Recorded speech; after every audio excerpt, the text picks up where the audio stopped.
This week on Behind Lacrosse, it's that time of year again. As college lacrosse approaches mayhem, we're on the scene. Who's coming out of the Patriot League? Highlights to follow. Then, ever wonder how All-Pro Tom Aircheck makes shooting look so easy?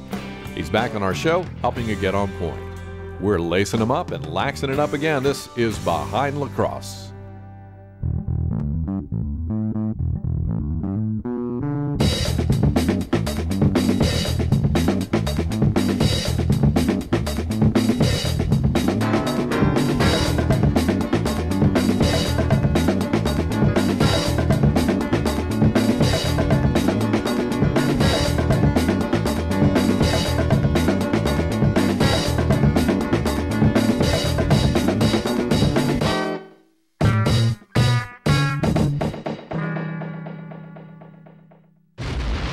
Behind Lacrosse brought to you by Toyota, moving forward, and hosted by U.S. Lacrosse, one for all. Welcome everyone to Behind Lacrosse. You think lacrosse is a sport of privilege? Well, think again. We lead off this week with a special in-depth feature on adaptive lacrosse and how a courageous group of kids are revolutionizing the fastest game on 2 feet. Adaptive lacrosse is an opportunity for children with special needs to participate in lacrosse. We adapt the facilities, we adapt the equipment to suit whatever special need that the child themselves have. About 7 years ago, I was watching my youngest son, who has a developmental challenge, participate in a gymnastics program. And as I was watching Patrick and a few of the other children participate, being a lacrosse goob from way back, I thought, why not lacrosse? Whatever the kids' needs are, sometimes it's focus, sometimes it's encouragement. Whatever the needs are, myself and my coaches try to give it to that child so that they can participate and be happy playing. 3 years ago, we opened the program to wheelchair children, and that's where we really had to adapt the game, particularly with the sticks.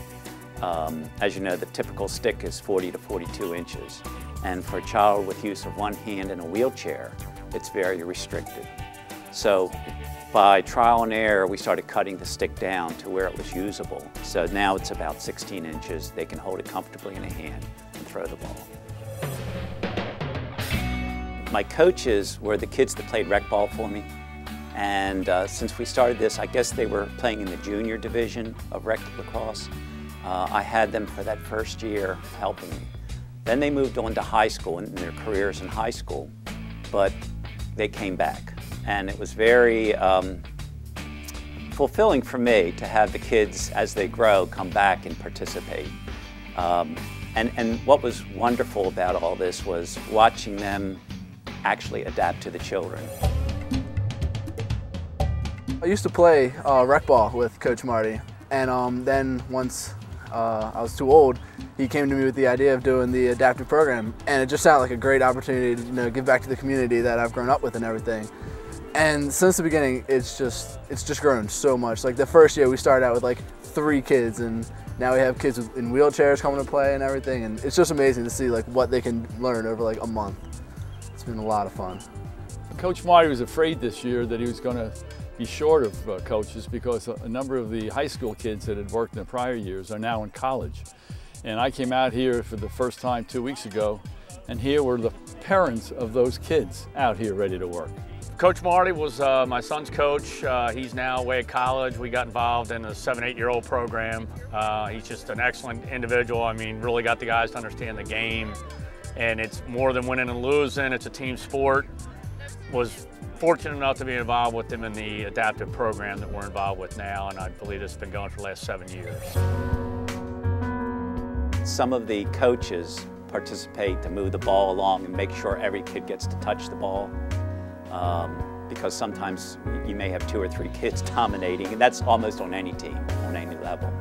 We blow the whistle a lot, we rest a lot, and we talk about the game so that the kids learn. We have a face-off we call the rules. Our hitting and contact is very limited. It's lacrosse, but it's modified.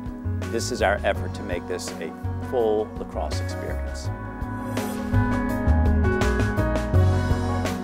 I think youth sports is so much more than winning and losing, and I think that what we as parents and adults and coaches have to offer are some of the higher standards, I would say, of what sports is. And I mean like teamwork, dignity, grace, accepting defeat, accepting victory. My rec kids picked it up. I used to tell them to win with grace and lose with dignity. And you see it on the faces and the courage that a lot of these athletes have when they come out to practice on Tuesday nights. I know that the parents and the kids are overcoming a lot of challenges just to get there. And then they come out and, you know, I'm just in awe of them. This is Cole's third year here, and his parents are the one who found out about it, and I've been here for 3 years now. And I just can't say enough for what Coach Marty does with these kids. I mean, Cole's got, for example, two siblings, an older brother and a sister who are very active in lacrosse, football, basketball, soccer. And he sees them coming home with trophies and uniforms and all that. And now he's got his own uniform. He gets a trophy every year. And he's got a sense of belonging to a team, and he's really learning how to play lacrosse. He can pick up the ball, he can throw it, you know, a heck of a lot better than he could 2 years ago. David played baseball, soccer, and bowls for 10 years, and then we got into lacrosse as he got older. He loves it. He looks forward to Tuesday nights and to coming out here and playing with Mr. Marty. I usually work with David. He's one of the wheelchair kids, and he doesn't really talk or anything, but you know when he gets excited because he'll start making noises and he like raises his arms and everything. So it's always a good time to see him just start getting excited. Like I'll ask him a question, like if he's ready to play, and he'll just go crazy.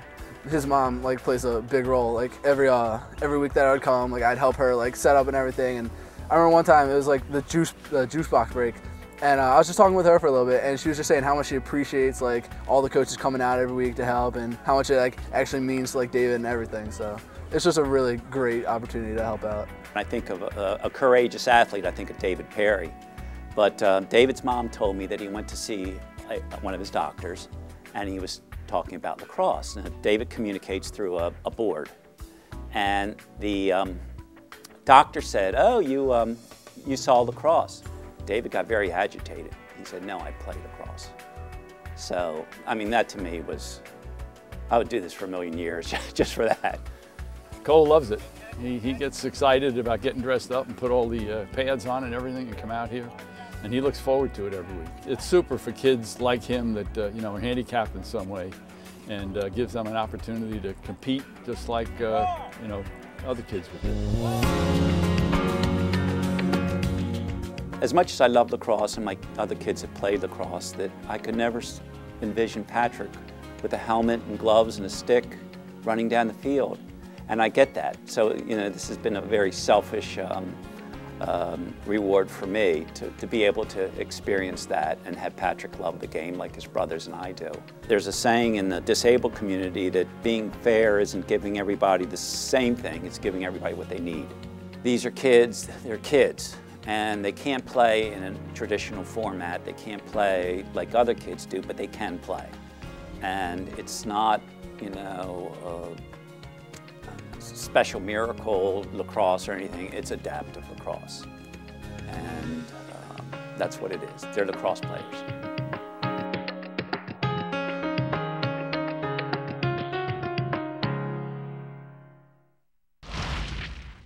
Coming up on Behind Lacrosse, Laura Stiffany has found Providence again. The Brown alum and men's lacrosse coach is back for more Behind the Tradition. And you don't want to miss highlights of the Patriot League's Men's Lacrosse Championship. They're next on Behind Lacrosse.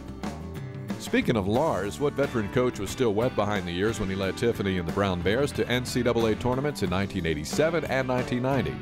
The answer after the break. Lax Power. For the fan. For the sport. LaxPower.com. Toyota's industry-leading hybrid Synergy Drive technology balances the three benefits that everyone wants: excellent fuel economy, ultra-low emissions, and quick acceleration. The all-new 07 Camry Hybrid is the perfect midsize car to fit any lifestyle. The 268 horsepower Highlander Hybrid handles your 4x4 SUV needs, and the award-winning Prius starts around $23,000. Toyota hybrids bring plenty of smiles per gallon. Toyota, moving forward. This is the new Talon Lacrosse shaft with a revolutionized process that forges natural hardwood with advanced composite technology. The result is a thing of beauty and an incredible weapon. Nothing performs like a Talon, nothing feels like a Talon. It's lacrosse the way nature intended. Experience the force of nature, experience Talon Lacrosse. Visit online at talonlacrosse.com to learn more. Tom Merchek, former All-American, NLL Hall of Famer, and MLL All-Star, reveals with practical details how to master the basics and his world-renowned innovative shots in Shoot Like a Pro. Sheehan Stanwick Birch, four-time All-American, reveals the secrets to her offensive strategy. Drills, techniques, and highlight footage help future lacrosse stars and coaches alike. Both DVDs now available in stores and at BehindLacrosse.com. Welcome back to Behind Lacrosse. The question was, what veteran coach led Lars Tiffany and the Brown Bears to NCAA tournaments in 1987 and 1990? The answer, Dom Starsia. That's right, before leading Virginia to 3 national championships and numerous NCAA tournaments these last 15 years, Starsia spent 10 successful seasons in Providence. Lax Power, for the fan, for the sport. LaxPower.com. Next on our show, it's Dom Starsia's protege, Lars Tiffany. The head coach at Brown returns for another chat with Court Kim. Behind the Tradition, brought to you by Talon Lacrosse, the force of nature. TalonLacrosse.com. We're here at the U.S. Lacrosse Coaches Convention. I'm with Lars Tiffany. Lars, you've recently returned to your alma mater, Brown University, to take on the role as head coach of the Brown Bears.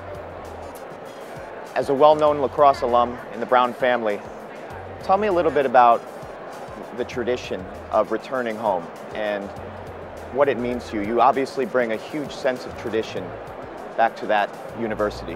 What does it mean to you? I'd tell you the first thing that comes to me is this a balance between the tremendous amount of excitement I have to be back at my alma mater, Brown University, which in my opinion is the best school in the world.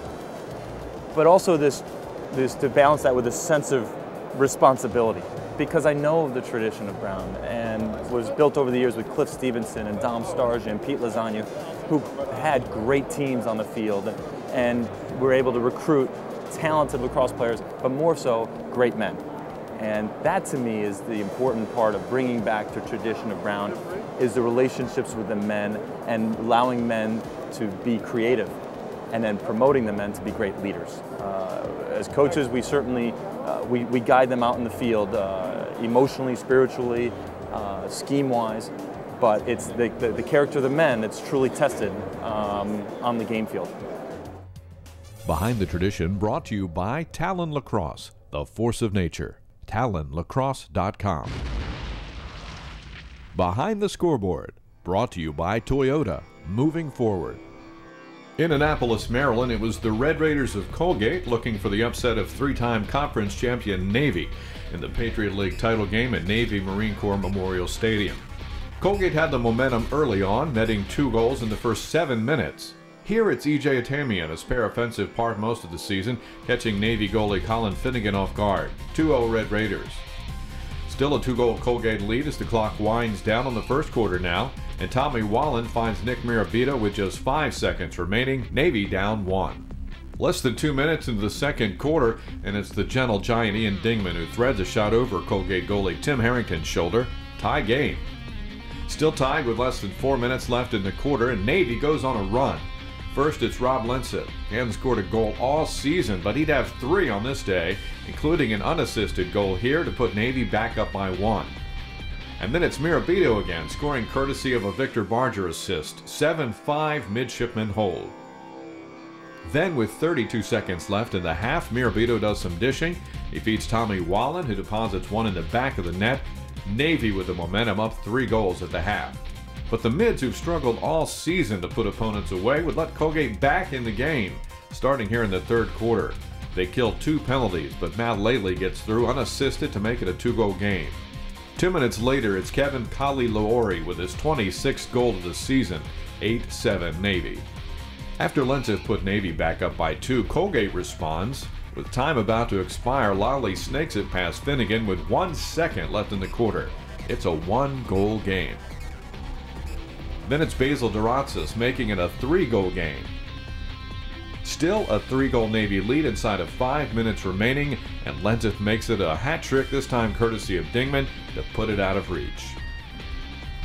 Navy would tack on 2 more goals in the last 3.5 minutes, outscoring Colgate 6-1 in the fourth quarter, as the Mids go on to win their 4th consecutive Patriot League championship 15-9.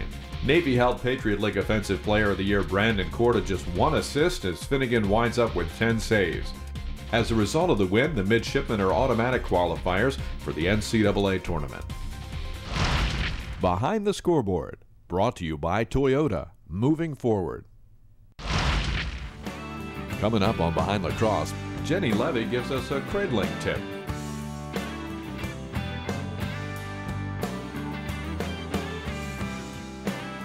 Then we get hardcore with Corey Crane. The Army Lacrosse strength and conditioning coach returns with a new series of workouts to strengthen your rotational core. We've got that and more on tap when Behind Lacrosse returns. But first, in May, Team USA takes another stab at Canada at the ILF World Indoor Lacrosse Championship in Halifax. Can you name the country that knocked off the Americans in the 2003 round robin to keep them from the gold medal game? Find out the answer when we return on Behind Lacrosse. De Beer and Gate by De Beer, always thinking. Toyota's industry-leading hybrid Synergy Drive technology balances the 3 benefits that everyone wants: excellent fuel economy, ultra-low emissions, and quick acceleration. The all-new 07 Camry Hybrid is the perfect midsize car to fit any lifestyle. The 268 horsepower Highlander Hybrid handles your 4x4 SUV needs, and the award-winning Prius starts around $23,000. Toyota hybrids bring plenty of smiles per gallon. Toyota, moving forward. Hey! My turn to use that yet? Why don't you just keep screwing those helmets in? Why don't you get your breakfast off my side of the table? I'm sick of this. Your food's all over the place. It's not college anymore. It's attracting flies. Don't worry about the flies. I'll take care of them. Cool. Proud sponsor of the University of Virginia 2006 National Champion. Always thinking.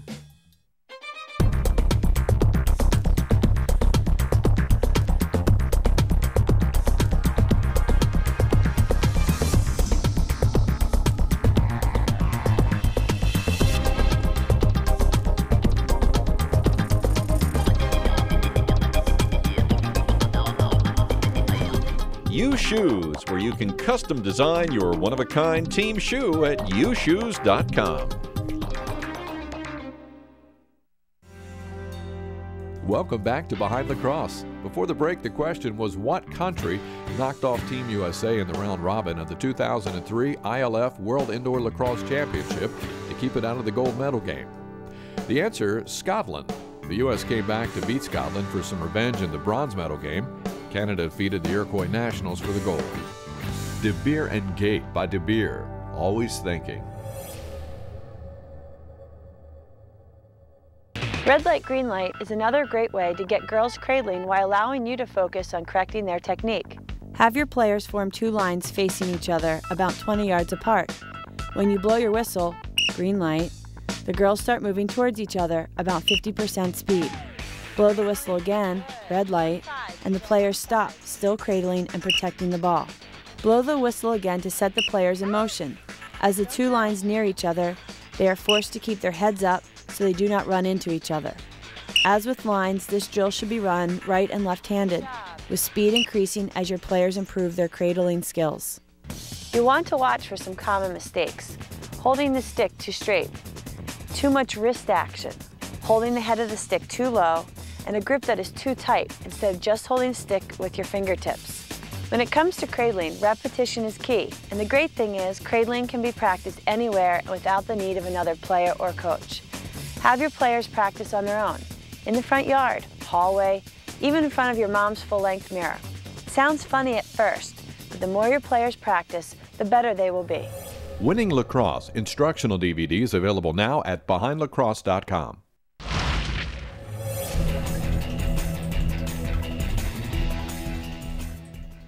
The sport of lacrosse requires the transfer of force from the ground up to achieve maximum acceleration to the upper body and eventually to the lacrosse stick. This transfer of force depends on how the upper body and lower body are connected. Strengthen the core to transfer this force. Here are 2 great core training exercises, starting off with a Turkish get-up. Lie on your back, hold a dumbbell in one hand with your arms straight perpendicular to the floor. Slowly stand up while keeping the arms straight. Once standing in the upright position, slowly return back to the floor under control, keeping the eyes on the dumbbell during the entire exercise. Core stabilization. Start face down on the floor, hold the body in a straight line while you're on your toes and elbows. Head should be in a neutral position. Breathe normally and hold this position for 1 minute. Next, rotate to one side and hold this position with the body straight while keeping the head in the neutral position. Repeat on the other side. The last position, lie on your back in a sit-up position. Raise your hips and butt up until the knees and shoulders are in a straight line. Hold this position. To increase the intensity on this last position, extend one leg out in a straight line and hold. Switch after 30 seconds. Core training is an important aspect of athletic performance. Make sure you spend at least 5 to 10 minutes every other day on hitting the core. For more on lacrosse strength and conditioning, check out Corey Crane's new ebook and website at lacrosse-strategies.com. Here's what I like to do when I warm up a goalie to start every game. I like going high, stick high to start, just to get Colin warmed up. And after Colin's warmed up, stick high, I like switching it to off stick high, just to get him the feel. Then I like going to mid-hip, making him move towards the ball, mid-hip. You want to basically cover every angle of the goal to get him used to a game. Then I go off stick, and after you warm them up in those 4 places, you want to start going a little bit lower. A little bit lower, right down towards the ground. Colin's moving well. You always want to emphasize, where you want to shoot on goal and where the goalie has to be. You want to make sure your goalie's very comfortable before the game starts. To be the best, learn from the best. Shoot Like a Pro, on DVD available now in stores and at BehindLacrosse.com. Stick around for another Behind the Fence segment when we return on Behind Lacrosse. Now for our final trivia question. What former Sacred Heart women's lacrosse goalie became the first woman to play in a National Lacrosse League game in 2003? The answer, next. U-Shoes, where you can customize your one-of-a-kind team shoes at ushoes.com. Toyota's industry-leading hybrid Synergy Drive technology balances the 3 benefits that everyone wants. Excellent fuel economy, ultra-low emissions, and quick acceleration. The all-new 07 Camry Hybrid is the perfect midsize car to fit any lifestyle. The 268 horsepower Highlander Hybrid handles your 4x4 SUV needs. And the award-winning Prius starts around $23,000. Toyota hybrids bring plenty of smiles per gallon. Toyota, moving forward.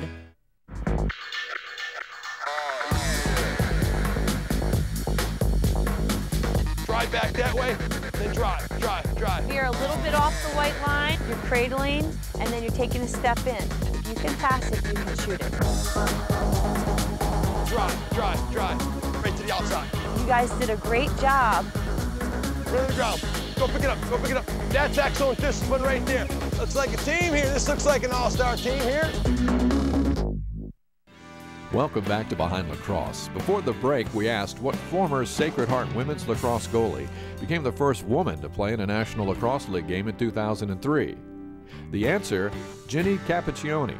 Signed by the NLL's New Jersey Storm, Ginny dressed for 3 games and made her playing debut April 13th, 2003 against the Vancouver Ravens. She made 7 saves and allowed 6 goals in 11 minutes. U-Shoes, where you can customize your one-of-a-kind team shoes at ushoes.com. Hey fans, next time why not capture your own lacrosse memory and submit it to our show? With lacrosse fans, it's always guaranteed entertainment. Check this one out. Behind the Fans brought to you by Lacrosse Magazine, found at laxmagazine.com.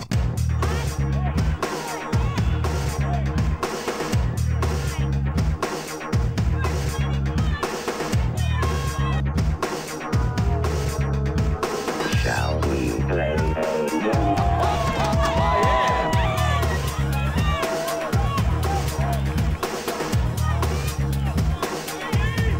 Hurry up, run, run, run, run, run. Control, climate, water storm.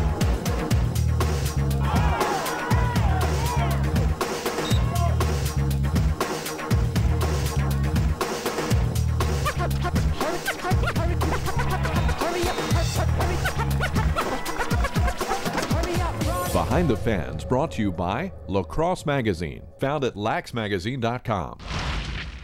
Remember to submit your entry for a chance to be on Behind the Fans. Just log on to the website behindlacrosse.com for instructions how.